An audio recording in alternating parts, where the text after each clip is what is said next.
professor Eurípides, o leitor, o professor Anderson, a todos aqui presentes. Boa noite a todos, obrigado pela presença. Como bem mencionado, o título é Usuário ou Traficante, Distinções à luz da Lei 11.343/2006. Antes de mais nada, eu gostaria de falar da importância desse tema. Creio eu ser um tema bem relevante, porque é bem cotidiano vermos, tanto nos telejornais televisivos como nos jornais de papel, notícias referentes a drogas. Não creio ser exagero dizer que a droga atualmente é um grande câncer na sociedade, que traz sérias consequências e precisa ser combatido com extrema seriedade. Então, creio ser um tema muito importante e a obtenção de informação a respeito creio ser bem relevante. Gostaria de falar agora, inicialmente, de alguns apontamentos sobre a nova lei de tóxicos. A nova lei de tóxicos, como eu mencionei, é a 11.343. Essa lei, ela revogou expressamente, no seu artigo 75, a lei 6.368, de 76, e a 10.409, acabando com uma aberração legislativa que ocorria até então. Por que aberração legislativa? A lei 10.409, ela veio com o preceito de revogar essa lei 6.368. Ocorre que essa lei 6.368 tinha tanto erro de inconstitucionalidade, tanto erro técnico, que o Poder Executivo vetou 35 de seus dispositivos, abarcando todo o seu capítulo 3, que tratava dos crimes e das penas. E também, consequentemente, o artigo tratava sobre a revogação da Lei 6.368.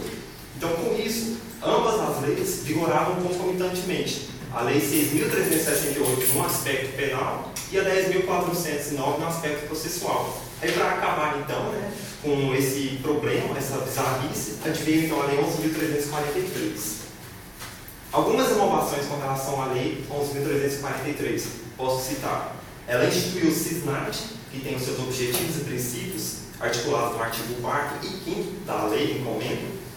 Ela prescreveu medidas relacionadas à prevenção do uso de drogas e também medidas atinentes à reinserção social do usuário e do dependente. Ela substituiu a expressão substância entorpecente, que determina independência química ou psíquica da Lei 6.368, por um termo mais amplo, qual seja drogas. Ela prescreveu novos crimes, um novo procedimento criminal. E sobre essa questão de inovações, eu acho também interessante falar de uma recente lei, desse ano mesmo, de abril, que é a Lei 12.961. Essa lei, ela trata sobre a questão da celeridade em incinerar a droga. Foi uma importante inovação, porque o Estado enfrentava graves problemas com relação a isso, porque não tinha um aparelhamento adequado para manter aquela droga por muito tempo. Então, dando essa celeridade, meio que amenizou o problema. Bom, passado essa fase, gostaria agora de adentrar em dois artigos, especificamente, o artigo 28 e 33, que basicamente trata sobre o usuário de drogas e também o traficante, o crime de tráfico de drogas. Inicialmente, eu vou falar sobre o artigo 28. Sobre as penas do artigo 28. No artigo 28 são previstos 3 tipos de pena. A advertência sobre os efeitos da droga, a prestação de serviço à comunidade e a medida educativa de comparecimento, ou a curso educativo. Então, o juiz pode se valer dessas 3 medidas para aplicar a pena. E, além do mais, para garantir a aplicação dessa pena, o juiz também pode utilizar-se da admoestação verbal, que no caso tem que ser mais séria do que a advertência, e também da multa. Como vocês perceberam, eu não mencionei a pena de prisão. E o fato de que não é mais possível ter a pena de prisão para o usuário de drogas causou algumas certas polêmicas, dentre o qual eu posso mencionar a descriminalização sustentada por alguns doutrinadores. Luiz Flávio Gomes, que é um grande defensor dessa descriminalização, ele aduz, em síntese, que o artigo 1º da Lei de Introdução ao Código Penal Brasileiro discorre que crime é toda infração penal cuja pena é de detenção ou reclusão. Então, para esse doutrinador, uma vez que não é mais prevista a pena de prisão, não se trata então de um crime. Ocorre que doutrina majoritária, até o STF já se manifestou a respeito, da não ocorrência da descriminalização. Os doutrinadores aduziram em síntese que não podemos utilizar de um conceito que no caso é da Lei de Introdução ao Código Penal Brasileiro, já se encontra defasado, não acompanhou as modificações que ocorrem, né, com o direito, está em constante, né, em constante modificação. Mencionar agora sobre a objetividade jurídica, né, que é a saúde pública, e uma coisa bem importante sobre os crimes da Lei 11.343, que quero mencionar, é sobre o fato de que, na denúncia sobre esses crimes, tem que estar lá a informação que o crime ocorreu em desacordo com disposições legais e regulamentares. Por que isso é importante? Porque uma vez que não tem essa previsão, o crime ele vai ser considerado como fato atípico e a denúncia vai ser considerada inepta, tendo o promotor que fazer o aditamento dessa denúncia, né? O crime do artigo 28 se trata de um crime de perigo abstrato, portanto, é irrelevante a quantidade para a caracterização do crime. Sobre o princípio da insignificância, o STF já se manifestou no sentido de sua não aplicação, bem como o princípio da anterioridade. Gostaria de passar agora para o crime do artigo 33, que é o crime de tráfico de drogas, e inicialmente falar sobre uma modificação bem relevante, que é a majoração da pena. Enquanto num teve a minoração dos efeitos, no outro tem a majoração. No crime atualmente do artigo 33, antes, na verdade, porém, antes a pena era a seguinte, era mínima de 3 ao máximo de 15 anos e a pena de multa era de 50 a 360 dias multa. Com a atual lei de tóxicos, a pena passou de 5 a 15 anos e de 500 a 1.500 dias multa. No parágrafo 1º do artigo 33, está lá previstas as condutas equiparáveis.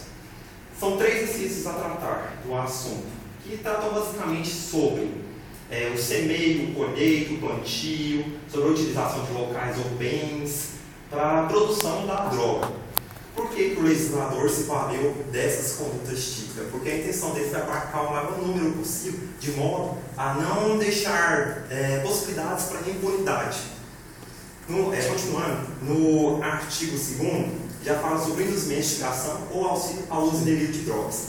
Essa é uma conduta intermediária entre o crime de tráfico de drogas e o crime previsto no artigo 28.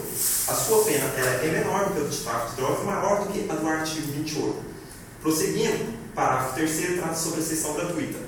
Para a configuração da sessão gratuita, é relevante a caracterização de alguns requisitos, quais sejam que a droga seja consumida com pessoa de seu relacionamento. Uma vez não observada essas características, a pessoa corre o risco de adentrar na conduta típica do tráfico de drogas, especificamente na conduta fornecer ainda que gratuitamente.